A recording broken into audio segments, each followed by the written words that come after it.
Tre procure, Milano, Napoli e Reggio Calabria, tre inchieste sui fondi neri della Lega Nord. Questa mattina la Guardia di Finanza milanese ha fatto scattare le manette ai polsi dell'ex tesoriere del Carroccio Francesco Belsito, dell'imprenditore sandonatese Stefano Bonet e del procacciatore d'affari Romolo Girardelli, arrestati nell'ambito dell'inchiesta su presunte irregolarità nei conti della Lega Nord.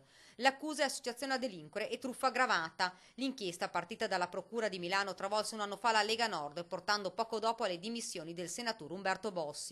Ma con oggi si è aperto un nuovo capitolo. Gli arrestati sarebbero indagati anche dalla DDA calabrese, che nell'aprile dello scorso anno effettuò una serie di perquisizioni sequestrando documenti e supporti informatici. Belsito è ora indagato anche per riciclaggio, con l'aggravante di aver favorito la cosca de Stefano appartenente all''ndrangheta calabrese, insieme ad altre 7 persone, fra le quali proprio l'imprenditore veneto. Ed oggi, nella villa in via Garibaldi a San Donà, dove vive Bonet, nessuno ha voluto parlare. L'auto parcheggiata, poi il silenzio. L'attività investigativa coordinata dal pubblico ministero reggino Giuseppe Lombardo è tuttora in corso. L'inchiesta, fra l'altro, ipotizza che fra i fondi neri della Lega Nord finiti all'estero vi possa essere anche il denaro frutto degli affari illeciti della Cosca De Stefano, allo scopo di riciclarlo e ripulirlo per nuovi investimenti. L'inchiesta, che sembrava essere arrivata al termine, ora si è aperta con altri colpi di scena.